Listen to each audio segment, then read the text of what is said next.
اکثر یہ کیفیت ہوتی ہے، دعوت ہوتی ہے اور ہم جاتے بھی ہیں، تو وہاں ایک مولانا صاحب ہمارے ساتھ مہمان تھے، بات آ گئی اللہ کی قدرت کی کہ اللہ قادر ہے، تو اللہ کی قدرت کو بیان کرتے کرتے انہوں نے فرمایا کہ اللہ قادر ہے، وہ چاہے تو یزید کو بھی جنت میں بھیج دے۔ اب ہم انتظار میں تھے کہ چراغ محفل ہمارے پاس کب آئے گا۔ جیسے ہی چراغ محفل ہمارے سامنے آیا تو میں نے کہا مولانا نے اللہ کے قادر ہونے کو تو سمجھ لیا، اس کے عادل ہونے کو نہیں سمجھا۔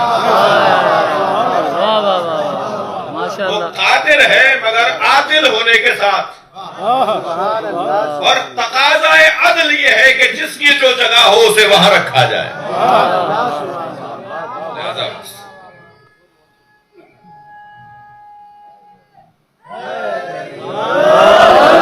عدل کی تعریف کی ہے، تھوڑی تسلی دیجئے، گردن ہلائیے، میری بات جا رہی ہے۔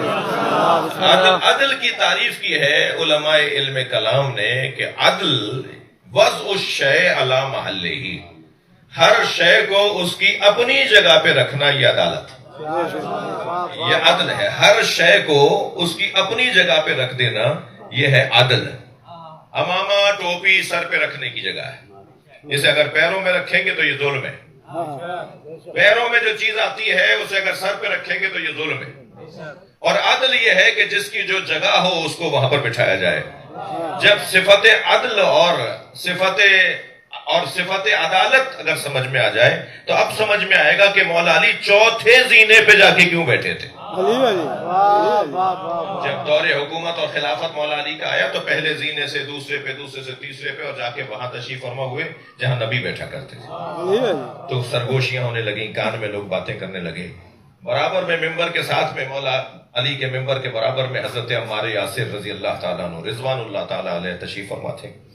مولا علی نے عمار سے پوچھا، عمار یہ کیا باتیں کر رہے ہیں؟ یہ لوگ آپس میں کیا باتیں کر رہے ہیں؟ تو عمار نے کہا مولا یہ کہہ رہے ہیں آپ سے پہلے آنے والے ایک ایک زینہ چھوڑ کر بیٹھتے رہے، جو شخصیات آتی نہیں وہ ایک ایک زینہ چھوڑ کر بیٹھتی نہیں، اور آپ وہاں بیٹھ گئے جہاں نبی بیٹھتے تھے، آپ وہاں تشریف فرمائے جہاں سرکار دو جہاں بیٹھتے تھے۔ یہ بات کر رہے ہیں کہ آپ آخری زینے پہ جا کے بیٹھے ہیں۔ تو مولا نے ممبر کو ہاتھ مار کے فرمایا، ما ہاذہ الآباد، یہ لکڑیوں کا ڈھیر کیا ہے؟ انا راکب کتف النبی، میں نبی کے دوش پہ بھی بیٹھا۔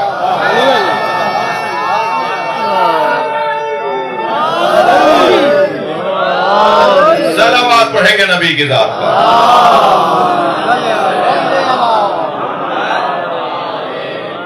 تو جو جس کی جگہ ہو اس جگہ پر بیٹھنا ہی عدالت ہے۔ اب یہ میرے بھائیوں پر، میرے جوانوں پر روشن ہے کہ اللہ جب کسی کو کوئی جگہ دیتا ہے تو اس کے عدل کا تقاضا ہے، وہ عدل کے مطابق اسے وہ جگہ دیتا ہے۔ اللہ کی نہ کسی سے رشتہ داری ہے، نہ اللہ کا کسی سے پڑوس ہے۔ رشتہ داری نہیں ہے اس لیے کہ لم یلد ولم یولد۔ تھوڑا گردن ہلائیے، بات جا رہی ہے۔ اللہ کی کسی سے کوئی رشتہ داری نہیں ہے، وہ نہ کسی کا باپ ہے نہ کسی کا بیٹا ہے، اور اللہ کا کسی سے کوئی پڑوس بھی نہیں ہے۔ پڑوس تو اس کا ہوتا ہے جس کا مکان ہو، مکان اس کا ہوتا ہے جس کا جسم ہو۔ اللہ کا جسم ہی نہیں ہے۔ جی جسم ہے تو پھر مکان چاہیے، جگہ۔ آپ وہاں ہیں، یہاں نہیں ہے، میں یہاں ہوں، وہاں نہیں ہوں۔ تو مکان اس وجہ سے میں نے یہ والا گھیرا ہوا ہے، آپ نے وہ والا مکان گھیرا ہوا ہے، یعنی جگہ گھری ہوئی ہے کہ کیونکہ آپ جسم رکھتے ہیں۔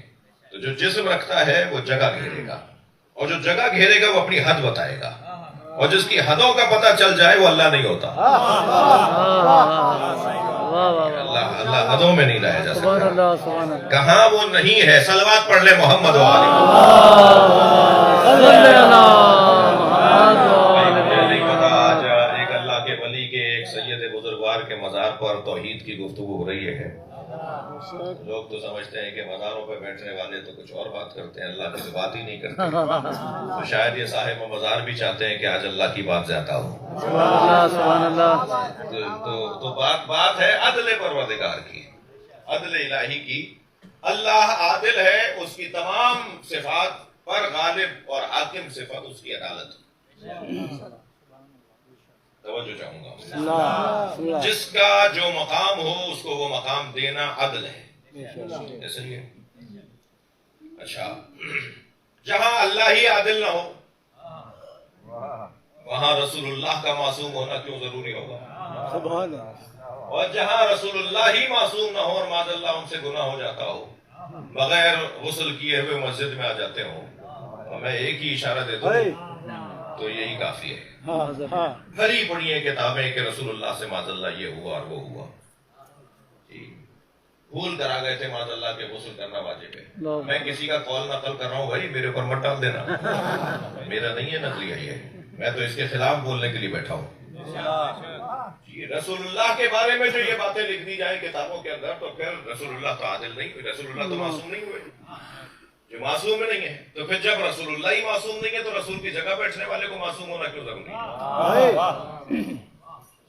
اور پھر جب رسول اللہ کی جگہ بیٹھنے والا گناہگار ہو سکتا ہے، ناراض ہیں آپ؟ جب رسول اللہ کی جگہ بیٹھنے والا گناہ ہو سکتا ہے تو 2 رکعت نماز پڑھانے والے کے لیے عادل ہونا کیوں ضروری ہے؟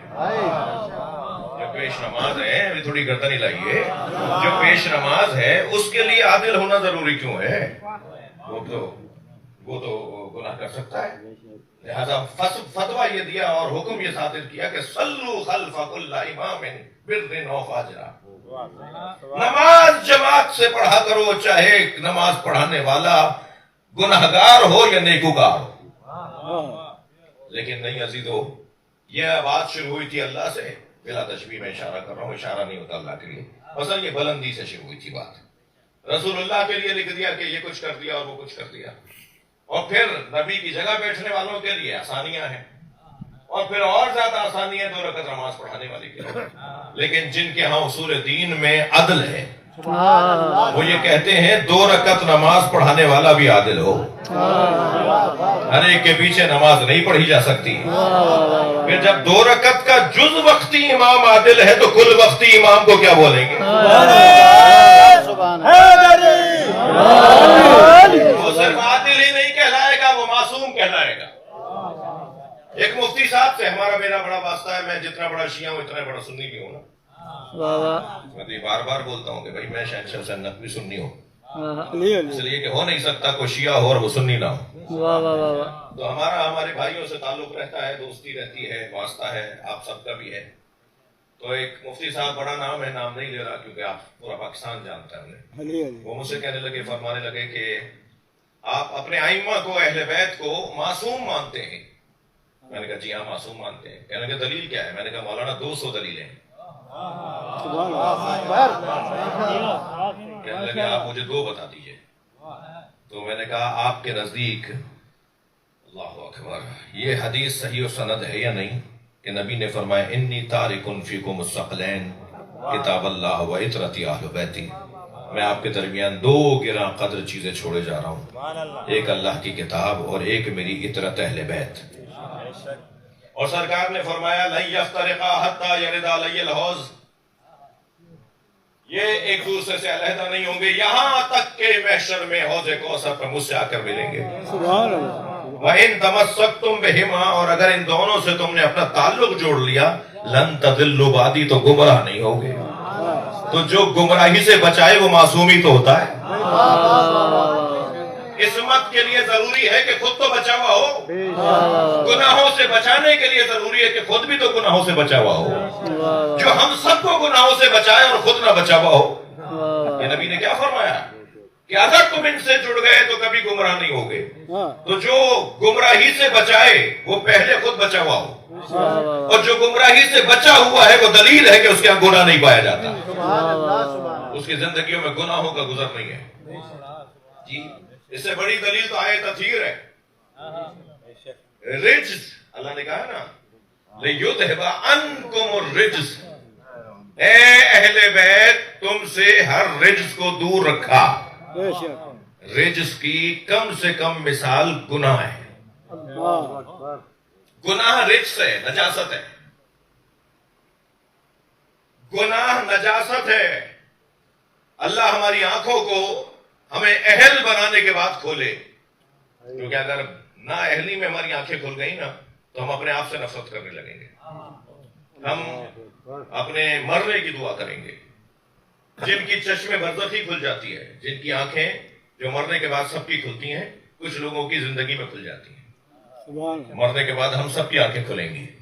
مولا علی فرما رہے ہیں الناس یناموا اذا ماتوا انتبہوا، لوگ سو رہے ہیں جب مریں گے تب اٹھیں گے۔ یہ جس وقت ہماری آنکھیں کھلی ہوئی ہیں نا، ہم سمجھ رہے ہیں ہم جاگ رہے ہیں، ہم سو رہے ہیں، ہمیں کچھ نظر ہی نہیں آ رہا، ہمیں تو اس دیوار کے پیچھے نظر نہیں آ رہا، ہمیں تو اس وقت کراچی میں کیا موسم ہو رہا ہے، کیا کیفیت ہو رہی ہے ہمیں نہیں پتا، کراچی تو بہت دور بعد، اس دیوار کے پیچھے نہیں پتا، لیکن جیسے ہی ہماری آنکھیں بند ہوں گی تو آنکھیں کھلیں گی، پھر ہمیں دیوار کے اس طرف بھی نظر آئے گا، پھر دنیا کا وہ کونا بھی نظر آ رہا ہوگا۔ تو مگر کچھ لوگ ہوتے ہیں جن کی زندگی میں آنکھیں کھل جاتی ہیں، چشم برزخی، آنکھیں کھلنے والی آنکھیں، دیکھنے والی آنکھیں۔ جب چشم برزخی کسی کی کھل جائے، آیت اللہ جوادی عاملی، آیت اللہ حسن زادہ عاملی، آیت اللہ بہجت ایک نام سنا ہے میرے بچوں نے، آیت اللہ حسن زادہ عاملی سے، یہ آیت اللہ حسن زادہ عاملی وہ ہے اللہ کے ولی، مجتہد بھی ہے اور اللہ کے ولی بھی ہے، میں نے ان کی زیارت کی 2 سال پہلے ان کا انتقال ہوا ہے۔ ان کے پڑوس میں ایک بچہ چھت سے گر کر مر گیا، نونہال بچہ تھا، ماں کی بے چینی اور رونا اور گریہ ازاری اتنا زیادہ تھا کہ بتایا پڑوس سے آ کر، علامہ کی آیت اللہ کی گھر والے گئے ہوئے تھے پڑوس میں، انہوں نے آ کے بتایا کہ وہ شاید مر نہ جائے یہ ماں۔ تو جب بچے کا جنازہ اٹھنے لگا تو وہ اور زیادہ روئی، بے ہوش ہو جا رہی تھی ماں، تو فرمایا مجھے جنازے کے قریب لے جاؤ، اور جنازے کے بچے کے سر پہ ہاتھ رکھ کے سورہ الحمد پڑھی، سورہ شفا، الحمدللہ رب العالمین سے لے کے ولدالدین تک، سر پر ہاتھ رکھ کے سورہ الحمد پڑھی، وہ بچہ اٹھ کے بیٹھ گیا، وہ جو بچہ زندہ ہو گیا۔ کسی نے پوچھا کہ جی آپ نے مردہ زندہ کر دیا؟ کہ نہیں میں نے کچھ نہیں کیا، بڑا حسین جملہ جو عطیہ کر رہا ہوں۔ جب کسی نے کہا آپ نے تو مردہ زندہ کر دیا، تو کہا نہیں نہیں میں نے کچھ نہیں کیا، ساری زندگی میں نے اللہ کو ہاں کہا، ایک دفعہ اللہ نے بھی مجھے ہاں بول دیا۔ یہ اللہ کے ولیوں کے ایسا ہی لہجہ ہوتا ہے، وہ اسی انداز کی باتیں کرتے ہیں۔ اور قرآن تو کہہ رہا ہے کل مبہ الموتیٰ، قرآن وہ ہے جس سے مردے زندہ کیے جاتے ہیں۔ تو جب قرآن نے اپنا تعارف یہ کروایا کہ تم اگر قرآن کے عامل ہو گئے، صلوات پڑھے محمد و آلہ،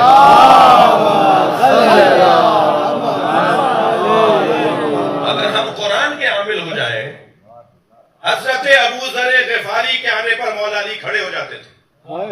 تو ایک صحابی نے پوچھا آپ ابو ذر کا بڑا احترام کرتے ہیں، خاص احترام فرماتے ہیں، تو مولا علی نے فرمایا ابو ذر قرآن کی 10 آیتوں کے فقیہ ہیں، 6000 آیتوں میں سے مولا علی نے فرمایا یہ 10 آیتوں کے فقیہ ہیں، جو 10 آیتوں کا فقیہ ہو وہ ابو ذر بنتا ہے، جو خود مجسم قرآن ہو اسے علی کہا جاتا ہے۔ لیکن جب میں اور آپ کوشش کریں عمل، ایک آیت پر بھی عمل کر لیا، ایک جاہل آیا تھا نبی کی خدمت میں، آج تھوڑی سی آپ ناصحانہ گفتگو برداشت کیجئے مجھ سے، ایک جاہل بدو ایک دیہاتی نبی کی خدمت میں آیا اور کہنے لگا میں نے اپنے اونٹ کے گھٹنے میں اقال باندھا ہے، میرا اونٹ ذرا بے چین ہے، بکھرا بکھرا رہتا ہے، وہ کہیں اگر اقال کھول کے بھاگ گیا تو مجھ سے پکڑا بھی نہیں جائے گا، میرا بڑا نقصان ہو جائے گا، میرے پاس وقت نہیں ہے، کھڑے کھڑے بتائیے کہ آپ جو پیغام لے کر آئے اللہ کی طرف سے وہ پیغام کیا ہے؟ تو سرکار نے فرمایا فَمَن يَعْمَلْ مِثْقَالَ ذَرَّةٍ خَيْرًا يَرَهُ وَمَن يَعْمَلْ مِثْقَالَ ذَرَّةٍ شَرًّا يَرَهُ، ایک ایک لمحے کا حساب کیا جائے گا، تم نے نیکی کی ہے تو نیکی کا بدلہ دیکھو گے، برائی کی ہے تو برائی کا بدلہ دیکھو گے۔ جیسے ہی اس نے یہاں تک آیت سنی نا تو کہنے کفانی کفانی، کافی ہے میرے لیے، کافی ہے، یہ میرے لیے کافی ہے، اور واپس چلا گیا۔ تو جانے لگا نا تو نبی نے فرمایا جاء جہولا ذہب فقیہا، جاہل آیا تھا فقیہ بن کے گیا۔ تو ایک آیت پر بھی اگر میں عمل کرنے والا بن جاؤں تو پھر معصوم نبی اسے فقیہ بولتے ہیں۔ جی اگر قرآن مجید کی آیات پر عمل کرنے والے ہم قرار پائیں تو پھر قرآن تو خود کہہ رہا ہے کہ قرآن سے مردے زندہ ہوتے ہیں۔ ایسے بزرگ علماء، ایسی بڑی شخصیات۔ ایک دن آیت اللہ حسن زادہ عاملی جو اصلی مثال تھی وہ یہ کہ آیت اللہ حسن زادہ عاملی سے پوچھا گیا، بیمار تھے، کچھ کسالت تھی، ان سے کہا گیا کہ آپ کو ہم چڑیا گھر لے چلیں، جانور دیکھیں، آپ طرح طرح کے جانور آئے، آپ کا دل بہلے گا، منع کر دیا۔ پھر ان کے شاگرد نے کہا اچھا یہ ساری باتیں جو آج بیان ہو رہی ہیں انہوں نے سختی کی بھی تھی کہ میری زندگی میں کسی کو نہیں بتانا، اس لیے کہ یہ توفیق، یہ کیفیت سلب ہو جاتی ہے جب ہم خود پسندی کا شکار ہو جاتے ہیں۔ جب ہم اپنے آپ کو پسند کرنا شروع کرتے ہیں نا تو یہ کمال ختم ہونے لگتا ہے. لیکن مرنے کے بعد تو ظاہر ہے نہیں, دنیا کچھ بھی کہتی رہے, اب تو وہ کیفیت ہی نہیں رہی. تو ان کی یہ ساری باتیں ان کے مرنے کے بعد ان کے شاگردوں نے بتائی. جب ان سے کہا نا کہ چلیں آپ کو چڑیا گھر لے چلتے ہیں, آپ کو نئے نئے جانور آئے چڑیا گھر میں وہ دکھاتے ہیں, تو مسکرا کے اپنے ایک شاگرد سے کہا کہ وہ تو میں جب چاہتا ہوں روڈوں پہ دیکھ لیتا ہوں, رستوں میں روڈ پہ چلتے ہوئے مجھے نظر آ جاتے ہیں جب میں چاہتا ہوں. تو انسان بظاہر انسان نظر آتا ہے, مگر اگر اس نے خاص ایک گناہ جو فلاں جانور کرتا ہے اگر اس کو اپنے پر غالب کر لیتا ہے تو وہ وہی جانور ہو جاتا ہے. میں نہیں کہہ رہا, یہ قرآن کی آیت ہے کہ محشر میں کچھ لوگوں کو خنزیر کی شکل میں لایا جائے گا, کچھ لوگوں کو بندروں کی شکل میں لایا جائے گا, کچھ لوگوں کو سگ کی صورت میں لایا جائے گا, مختلف جانوروں کی شکل میں. موت کی مجلس ہے بھئی, سال ثواب کی برداشت کیجئے مجھے آپ. جی جانوروں کی شکلوں میں انسانوں کو لایا جائے گا, اور پھر کہا جائے گا کہ اس نے کیونکہ فلاں جانور کی صفت کو اپنے اوپر غالب کر لیا تھا, وہی کام کرتا تھا وہ فلاں جانور جو کرتا تھا, تو اللہ نے اسے انسان دکھایا ضرور ہے, حقیقت میں جانور ہے. عزیزو, گناہ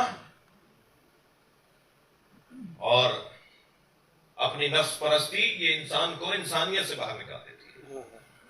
تو عدل کا تقاضا یہ ہے کہ اللہ ان کے حوالے, توجہ چاہوں گا, رجس کا ایک عنوان گناہ ہے, رجس کا ایک عنوان گناہ ہے. اللہ کہہ رہا ہے ہم نے تم سے رجس کو دور کیا ہے, یعنی گناہ تمہارے یہاں نہیں ہے, تمہارے زندگیوں میں کوئی گناہ نہیں ہے.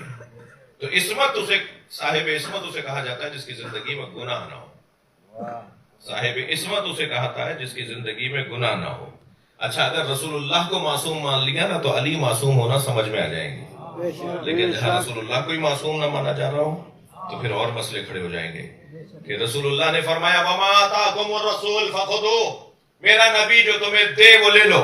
وَمَا نَهَاكُمْ عَنْهُ فَانْتَهُوا, اور جس سے میرا رسول روکے اس سے رک جاؤ.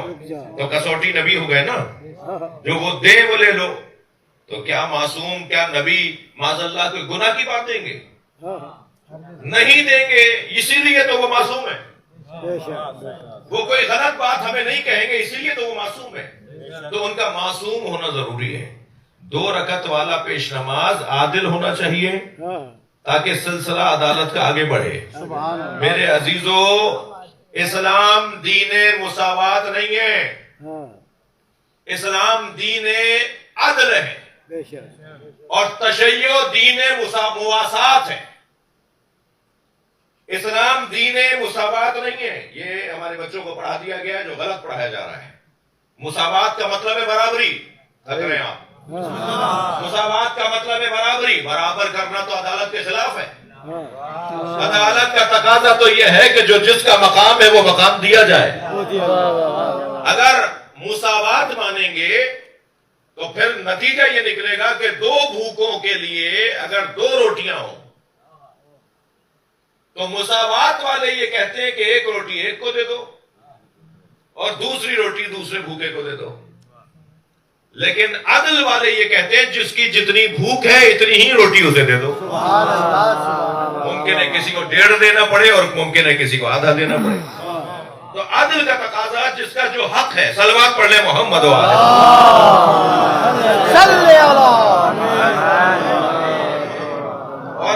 اور اہل بیت یعنی کربلائیوں کے ہاں تو ایک اور کیفیت حسین ہے.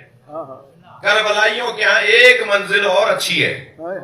عدل سے زیادہ سنگین مرحلہ ہے اور وہ ہے مواسات. مواسات کا مطلب یہ ہے کہ تم بھوکے رہ جاؤ اور کسی بھوکے کو کھلا دو. یہ ہے مواسات. اللہ آپ کو, مجھے, ہمیں بار بار مولا عباس کی زیارت سے شرف یاب کرے. کربلا جائیں مولا حسین کو سلام کرنے تو حضرت عباس کو سلام کرنے بھی جائیں. جب حضرت عباس کو ہم سلام کریں گے نا تو زیارت نامہ لکھا ہوا ہے حضرت کی ذریعے کے بعد باہر. اس زیارت نامے میں حضرت عباس کے القاب میں ایک لقب ہے ایھا المواسی. سلام ہو اس عباس پر جس نے خود پیاسا رہ کر حسین کے بچوں کے پانی کا انتظام کیا. جبکہ وہ خود بھی پیاسے تھے, خود بھی پی لیتے. تو یہ عدل ہوتا کہ میں نے خود پیا ہے اور انہیں بھی پلا رہا ہوں. لیکن یہاں عدل سے زیادہ سنگین اور حسین لمحہ اور منزل ہے، اور وہ یہ کہ نہیں میں خود پیاسا رہوں گا، اس لیے کہ مولا نے ابھی تک پیا نہیں ہے۔ مولا پی لیں گے تو بچے گا، رہے گا تو میں بھی پی لوں گا۔ اسے کہتے ہیں مواسات، مساوات نہیں، مواسات، میم واو موا الف سین الف تے، مواسات، مساوات نہیں، مواسات۔ صلوات پڑھیں ذرا محمد والا۔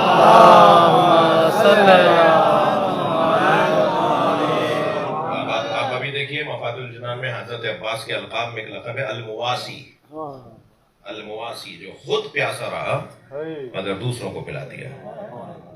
یہ عنوان ہے اس گھرانے کی زندگی کا۔ میں بہت دیر لگا دی بہت تمہید مکمل کرنے میں۔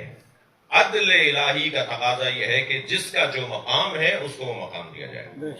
اب اللہ نے مقام کیا دیا؟ ان اللہ اصطفیٰ آدم، اللہ نے چن لیا ہے۔ 1 گھنٹے کا تو آپ نے ہی مطالبہ کیا ہے، بسم اللہ بسم اللہ۔ ذرا سب دوستوں سے کہیے ایک صلوات کا سہارا دیں۔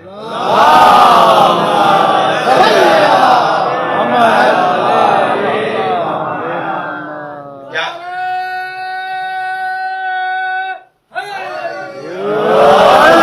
ان اللہ اصطفیٰ آدم، قرآن سورہ مبارکہ آل عمران۔ اللہ نے چن لیا ہے حضرت آدم کو، وَنُوحَا، اور حضرت نوح کو چن لیا، وَآلَ ابراہیم، مگر ابراہیم کی پوری اولاد کو چنا ہے۔ وہاں صرف حضرت آدم کو چنا ہے، ان کی اولاد کو نہیں چنا۔ وہاں صرف حضرت نوح کو چنا ہے، ان کی اولاد کو نہیں چنا۔ یہاں حضرت ابراہیم کی اولاد کو بھی چنا ہے۔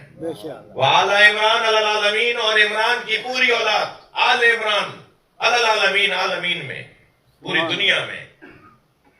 کون کسے جانتا ہے، کون کہاں پہچانا جاتا ہے، یہ ہمارے لیے بات ہوگی، مگر جن کا تذکرہ ہم کر رہے ہیں انہیں زمین والوں سے زیادہ آسمان والے جانتے ہیں۔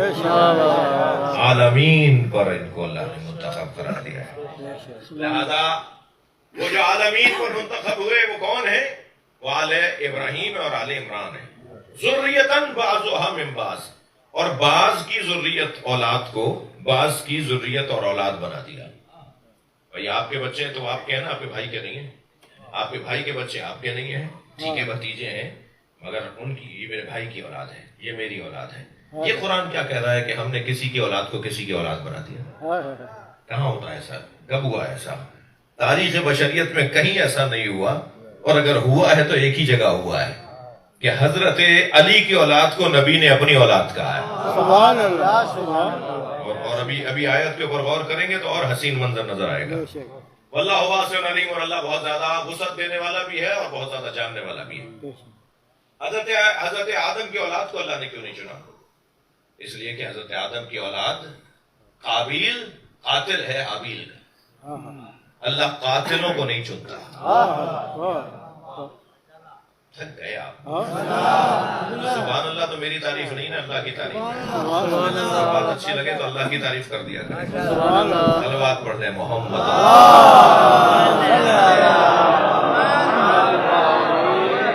اللہ نے حضرت آدم کی اولاد کو نہیں چنا کیونکہ آدم کی اولاد میں قاتل ہے۔ اللہ نے حضرت نوح کی اولاد کو نہیں چنا اس لیے کہ نوح علیہ السلام کا اپنا بیٹا اپنے بابا کی بات نہیں مان رہا۔ تو اولاد کو کیسے چنے اللہ جو اولاد اپنے بابا کی بات ماننے کو تیار نہیں؟ جب کشتی بنائی، طوفان آیا، حضرت نوح نے اس پہ سوار کیا، جو سوار ہوگا نجات پا جائے گا۔ اتنے بہت بڑی تعداد نہیں تھی مگر ایک تعداد کشتی میں سوار ہوئی، سوار نہیں ہوا تو بیٹا نہیں ہوا، اور پکارتے رہے بیٹا آ جاؤ، بیٹا آ جاؤ، آ جاؤ کشتی میں سوار ہو جاؤ ورنہ غرق ہو جاؤ گے۔ تو کہنے لگا نہیں میں پہاڑ پہ چڑھ رہا ہوں، پہاڑ مجھے بچا لے گا۔ مجھے نہیں پتا کہ پہاڑ اسے ڈوب رہا تھا اور پہاڑ ڈوبا۔ ہاں بعض لوگ ہوتے ہیں وہ اپنے ساتھ کسی اور کو بھی لے ڈوبتے ہیں۔ یہ شاید محاورہ یہیں سے آیا تھا کہ خود تو ڈوبیں گے، نہیں میں نہیں پورا نہیں پڑھ رہا، تم کو بھی لے ڈوبیں گے۔ صلوات پڑھ لیں نبی اور مجھے ایسا لگتا ہے کہ پہاڑ کو ڈوبنا نہیں تھا، پہاڑ اس کی وجہ سے ڈوبا ہے۔ یہ چڑھتا رہا، پانی چڑھتا رہا، یہ چڑھتا رہا پہاڑ پہ، پانی بھی کو چڑھتا رہا، یہاں تک کہ اس کو پہاڑ کے ساتھ، پہاڑ بھی اس کے ساتھ ڈوب گیا۔ تو بیٹا بھی حضرت نوح کی بات نہیں مان رہا، لہٰذا اولاد کو اللہ نے نہیں منتخب کیا۔ مگر دو ایسے نبی اور دو ایسی ہستیاں ہیں کہ جن کی اولاد کو اللہ نے منتخب کیا ہے، ایک حضرت ابراہیم، ایک حضرت آل عمران، حضرت عمران۔ حضرت ابراہیم کے ایک بیٹے حضرت اسماعیل، ایک بیٹے حضرت اسحاق۔ حضرت اسحاق سے 600 نبی دنیا میں آئے۔ حضرت اسحاق کے بیٹے حضرت یعقوب، حضرت یعقوب کے بیٹے حضرت یوسف، اور پھر حضرت یوسف کے بھائی سے اور بیٹے نبی ہوتے چلے گئے۔ 600 نبی حضرت اسحاق کی اولاد میں۔ حضرت ابراہیم کے بیٹے اسحاق کی نسل سے اللہ نے بنی اسرائیل کے 600 نبیوں کو قرار دیا۔ دوسرے بیٹے اسماعیل، یعنی ایک بیٹے سے 600 سے زیادہ نبی، اور ایک بیٹے حضرت اسماعیل سے ایک نبی، وہ ہمارے نبی،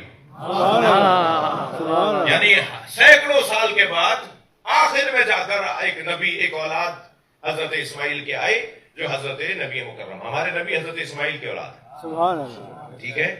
اور حضرت اسحاق کے بیٹے بھی بہت سارے نبی۔ یہ تو ہو گئے آل ابراہیم۔ آل ابراہیم کو اللہ نے نبیوں کی صورت میں منتخب کیا۔ یہ آل عمران کون ہے؟ جس کے پورے خاندان کو اللہ نے منتخب قرار دیا ہے۔ یہ آل ابراہیم میں اللہ نے اتنے نبی رکھے۔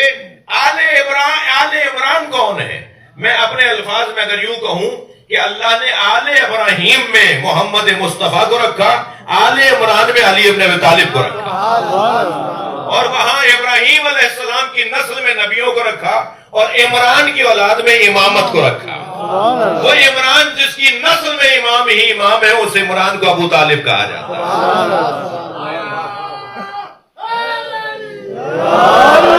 حضرت ابو طالب کی ساری نسل امامت، حضرت ابو طالب کی اولاد اماموں پر مشتمل اولاد۔ سمجھ میں نہیں آتا، بھتیجا پالے تو وہ نبی بنے، بیٹا پالے تو علی بنے، اولاد میں سارے امام، جس کی بہو جنت کی خواتین کی سردار ہو، جس کے پوتے حسنین جنت کے جوانوں کے سردار ہو، مسلمانوں کو اس کا کلمہ نظر نہیں آتا۔ جس نے قرآن نازل ہونے سے پہلے اللہ کا تذکرہ کیا ہو، قرآن میں 32 نبیوں کے نام آئے اور 24 کے صراحت کے ساتھ آئے۔ جس نبی کا قرآن میں اللہ نے نام نازل کیا ہے، قرآن نازل ہونے سے پہلے ابو طالب نے اپنے اشعار میں ان نبیوں کے نام لکھ دیے تھے۔ مسلمان کہتا ہے یہ کلمہ نہیں پڑھا، کیا ہوا تھا؟ آخری وقت میں نبی نے کان میں کہا چچا کلمہ پڑھ لیجیے۔ مسلمانوں کو کان میں کہی گئی بات تو سنائی دے گئی، غدیر کے میدان میں من کن تو مولا نہیں سنا۔ میں جس کا مولا ہوں اس کا علی مولا ہے۔ عجیب منطق ہے۔ اتنا طے ہے کہ حضرت ابو طالب کی عظمت کا بیان نبی کو خوش کرتا ہے۔ نبی کی خوشی کا ایک سبب حضرت ابو طالب کی عظمت کا بیان ہے۔ مولا نبی اشعار سننے کو کبھی نبی نے یہی کہا مجھے شعر سناؤ۔ نبی شعر، کیونکہ نبی پر ایک تہمت یہ تھی کہ شاعر ہے۔ قرآن جب پڑھتے تھے نا کہتے شاعری ہو رہی ہے، قرآن نہیں ہے شاعری ہے۔ تو نبی مکرم کو اللہ نے کہا کہ میں نے آپ کو شاعر نہیں بنایا، تو نبی شعر سنتے بھی نہیں تھے۔ مگر تاریخ میں کبھی اگر نبی نے شعر سننے کی خواہش کی ہے تو کہا کوئی ہے جو میرے چچا ابو طالب کے شعر سنائے۔ حتیٰ ایک دن سرکار کو تب کی کیفیت تھی، بخار کی کیفیت تھی میرے مولا نبی کو، تو جناب سیدہ فرماتی ہے میں بابا کو آواز دے رہی تھی تو بابا غشی اس کیفیت میں تھے جیسے کوئی تپ میں ہوتا ہے۔ کہنے لگے مجھے یاد آیا میرے بابا کون سی بات پر خوش ہوتے ہیں، تو کہنے لگی، فرمانے لگی میں نے حضرت ابو طالب کے شعر پڑھنا شروع کر دیا۔ میں ابو طالب کے شعر پڑھ رہی تھی، میرے بابا آنکھیں کھول کے فرما رہے تھے اور سناؤ، اور کیا یاد ہے، اور کیا یاد ہے۔ ایک دن تو مدینہ منورہ میں قحط تھا، پانی نہیں برس رہا تھا، بارش نہیں ہو رہی تھی، لوگوں کی زندگیاں ختم ہونے کو تھی، جانور مر رہے تھے، غلہ ختم ہو گیا تھا۔ سرکار دو جہاں نے دونوں ہاتھوں کو اٹھا کے دعا کی، بادل آنا شروع ہوا، بارش برسنے لگی۔ جب خوب اچھی طرح بارش برس گئی اور آپ آ کے مسجد میں بیٹھے تو صحابہ کرام کو دیکھتے ہوئے فرمایا کوئی ہے جو مجھے یاد دلائے کہ میرے چچا ابو طالب نے بارش برسوانے کے لیے کون سا شعر کہا تھا. سبحان اللہ سبحان اللہ. تو ایک کونے سے مولا علی کی طرف دیکھا. مولا علی ایک طرف تشریف فرما تھے. مولا کی طرف دیکھا تو مولا سمجھے کہ مجھ سے چاہ رہے ہیں کہ میں سناؤں. تو مولا نے اپنے بابا ابو طالب کے یہ 2 مصرے سنائے. سبحان اللہ. وَبْيَزٌّ يُسْتَسْقَى الْغِمَامُ بِوَجْهِهِ سِمَالُ الْيَتَامَى وَإِسْمَةُ الْإِرَامِ. سلوات پڑھے ہوئے شعر ترجمہ سناتا ہوں. مولا علی نے اپنے بابا کے 2 مصرے سنائے اور 2 مصرے یہ ہیں: وہ چہرہ کتنا حسین ہے سبحان اللہ. جسے دیکھنے کے لیے بادل آ جاتا ہو. سبحان اللہ. یہ حضرت ابو طالب نے نبی مکرم کے بارے میں فرمایا تھا. سبحان اللہ. فرمایا وہ چہرہ کتنا حسین اور چمکدار ہے جسے دیکھنے کے لیے بادل آ جاتا ہو اور جسے بادل دیکھ کر عاجزی کا اظہار کرتا ہو برسنے کی صورت. سبحان اللہ سبحان اللہ. حضرت ابو طالب نبی مکرم کے لیے کہہ رہے ہیں، فرما رہے ہیں. نعت ہے حضرت ابو طالب کی. وہ چہرہ کتنا حسین ہے جسے دیکھنے کے لیے بادل آ جاتا ہو اور بادل اسے دیکھ کر عاجزی کا اظہار کرتا ہو برسنے کی صورت میں. اور وہ چہرہ اسی کا تو ہے جو سہارا ہے یتیموں اور بیواؤں کا. سبحان اللہ سبحان اللہ. یہ حضرت ابو طالب نے پھر فرمایا وہ شعر مجھے سناؤ جو میرے چچا نے اس وقت میں کہا تھا جب میرے لیے مجھے گود میں لے کر آئے تھے مکہ المکرمہ میں جب بارش نہیں برس رہی تھی. سبحان اللہ. سارے مکے والے ابو طالب کے دروازے پہ لگائے تھے. ابو طالب قحط سالی ہو گئی ہے، اللہ سے دعا کرو کہ پانی برسے. حضرت ابو طالب نے فرمایا ذرا صبر کرو.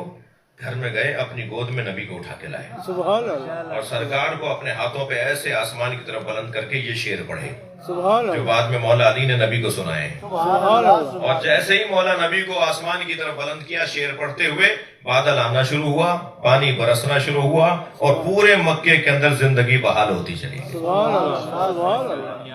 جتنا ذکر حضرت ابو طالب کا ہوگا اتنا میرے مولا نبی خوش ہوں گے. سبحان اللہ. اور جو بھی حضرت ابو طالب کی شان میں کوتاہی گستاخی کرتا ہے اتنا ہی نبی کو رنجیدہ کرتا ہے، نبی کو دکھی کرتا ہے. جی اسی پاکستان میں، ہمارے پاکستان میں، ہمارے اسی پچھلے دنوں کی بات ہے، ایک فورم پر دیوبندی، بریلوی، سنی، شیعہ سارے علماء ایک مسئلے کے اوپر جمع تھے. وہاں بات آ گئی حضرت ابو طالب کی. ایک بزرگ مفتی عالم دین مفتی صاحب ضعیف العمر حسا لے کر آئے تھے. میں نام سب کے جانتا ہوں، نہیں بتا رہا ہوں. وہ بھی وہاں تشریف فرما تھے مگر بڑھاپے کی وجہ سے تقریباً وہ نیم دراز تھے، یعنی تقریباً لیٹے ہوئے تھے، تکیے لگائے ہوئے تھے. ان کے سامنے علمی گفتگو ہو رہی تھی. ان کی ڈنڈی ان کے اعصابی ان کے برابر میں رکھا تھا. تو گفتگو آ گئی حضرت ابو طالب کے بارے میں. تو ایک عالم دین نے حضرت ابو طالب کے لیے کہا کہ انہوں نے تو کلمہ نہیں پڑھا تھا. دوسرے نے کہا انہوں نے تو کلمہ نہیں پڑھا تھا. حضرت ابو طالب کے معاذ اللہ کفر کے اوپر معاذ اللہ گفتگو ہونے لگی. ابھی 4-5 جملے ہی کہے تھے کہ وہ مفتی صاحب جن کا ڈنڈا ان کے پاس رکھا تھا انہوں نے اپنا ڈنڈا اٹھا کے زور سے زمین پر مارا اور کہنے لگے خاموش ہو جاؤ، مجھے اتنا یقین ہے تمہاری باتوں سے نبی ناراض ہو رہے ہیں. یہ کیا کر رہے ہو؟ حضرت ابو طالب کے بارے میں باتیں کر رہے ہو. اگر ابو طالب کی عظمت بیان نہیں کر سکتے تو ابو طالب کے بارے میں یہ باتیں بھی نہ کرو، ورنہ بات کرنی ہے تو عظمت کی بات کرنی ہے. مکے میں ابو طالب، مدینے میں فاطمہ زہرا، ایک سسر ایک بہو، دونوں نبی کے محافظ. جب تک ابو طالب زندہ رہے اتنا مضبوط سہارا تھا نبی کے لیے کہ مکے میں رہتے ہوئے کافروں اور مشرکوں سے مقابلہ تھا. لیکن جب حضرت ابو طالب کی رحلت ہوئی تو اللہ نے کہا مکہ چھوڑ دو، اب تمہارا سہارا نہیں رہا، اب مدینے چلے جاؤ. نبی نے پورے سال تک سوگ منایا. عام الحزن، عام کہتے ہیں سال، غم کا اور سوگ کا سال، حزن. سال بھر تک غم منایا کہ میرے چچا چلے گئے. اور جب جنازہ اٹھا رہے تھے تو یہ کہتے ہوئے جا رہے تھے لقد ربیتنی صغیرا وکفلنی یتیما. یا اللہ میں گواہی دیتا ہوں کہ اس نے مجھے یتیمی میں والا ہے، اور جب مجھے کوئی سنبھالنے والا نہیں تھا تو انہوں نے سنبھالا ہے. اور پھر جب قبر میں جنازہ اتارنے لگے تو سرکار خود پہلے قبر میں اترے اور زمین کو ہاتھ پھیرتے ہوئے فرمایا خبردار میرا چچا آ رہا ہے، میرے چچا کو کوئی تکلیف نہ ہو۔ ابو طالب کربلا میں اپنی ساری نسل قربان کر گئے۔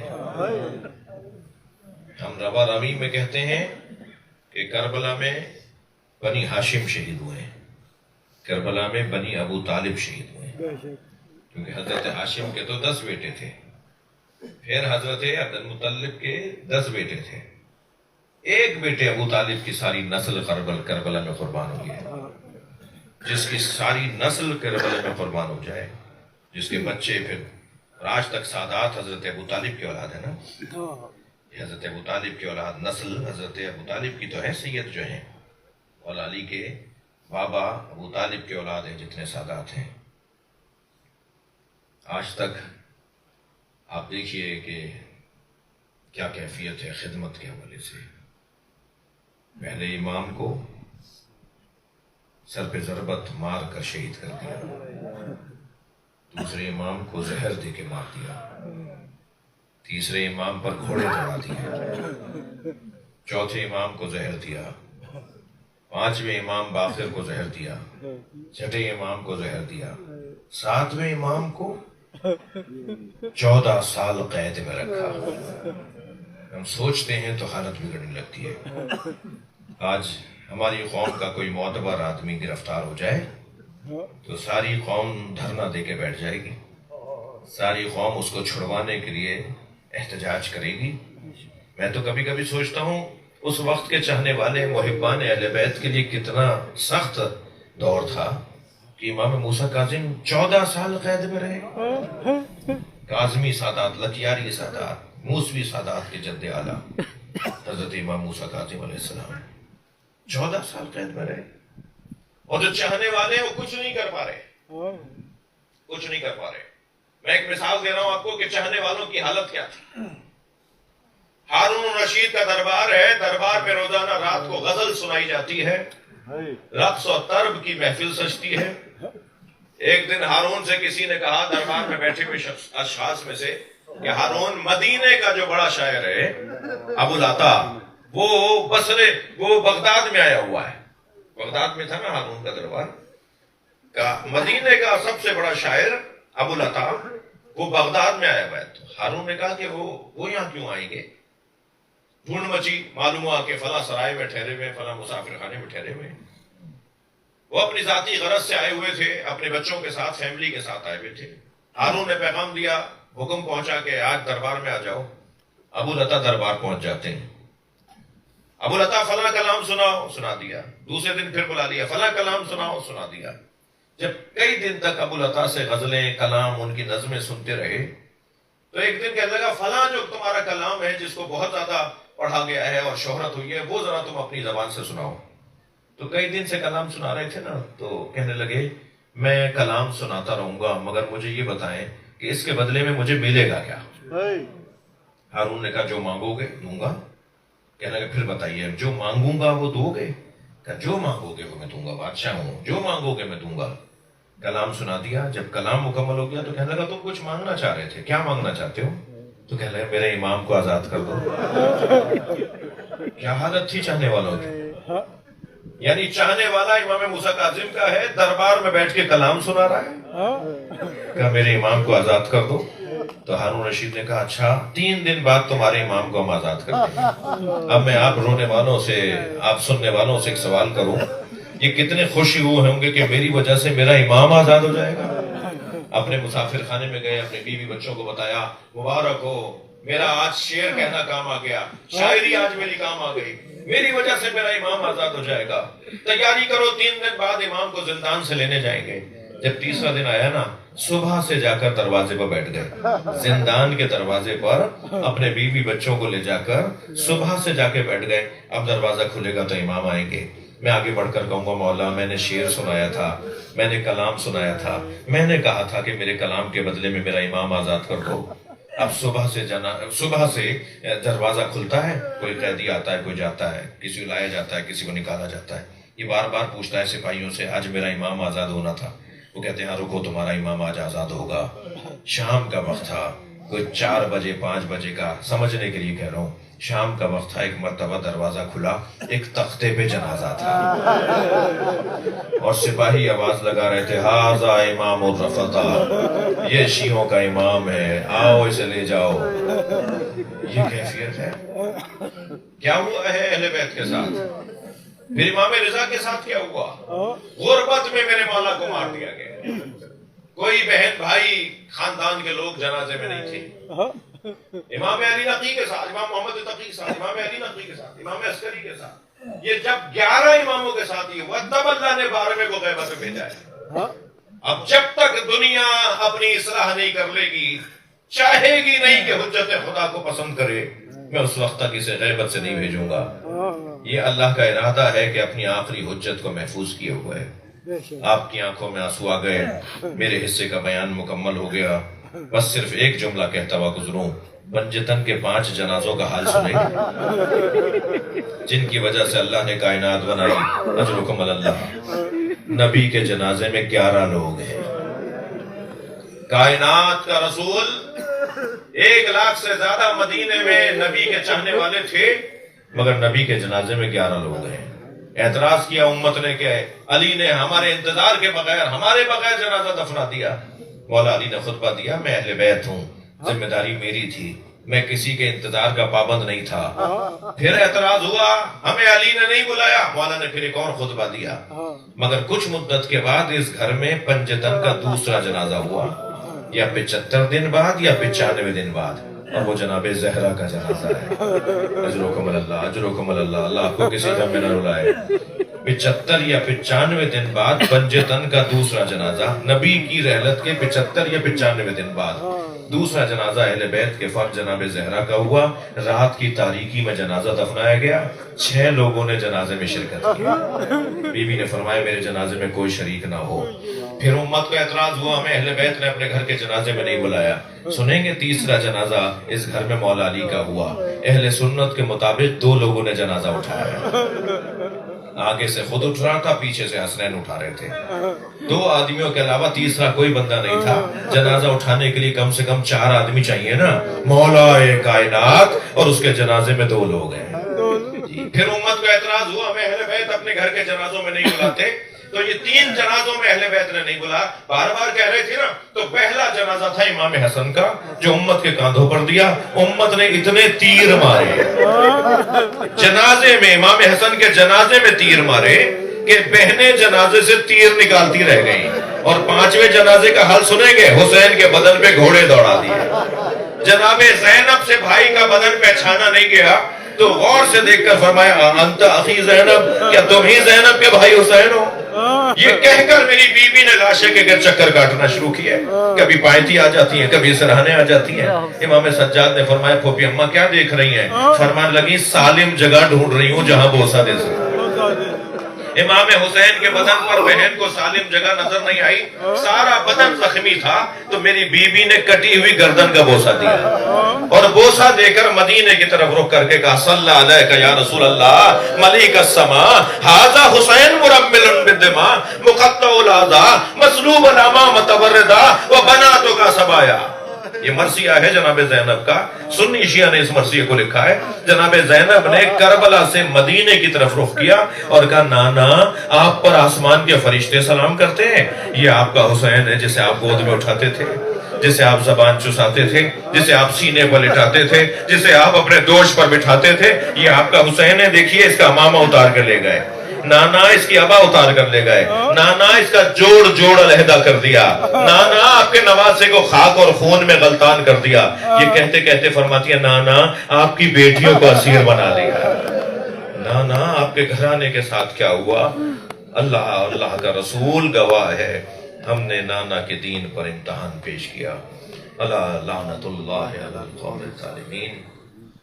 یا اللہ مرحوم کے مغفرت فرما، کے درجات کو بلند فرما، کوتاہیوں سے درگزر فرما، ہمیں اپنے مرحومین کو یاد رکھنے کی توفیق عطا فرما، امام زمانہ کی ظہور میں تعجیل فرما۔ سورہ فاتحہ 3 مرتبہ سنیں۔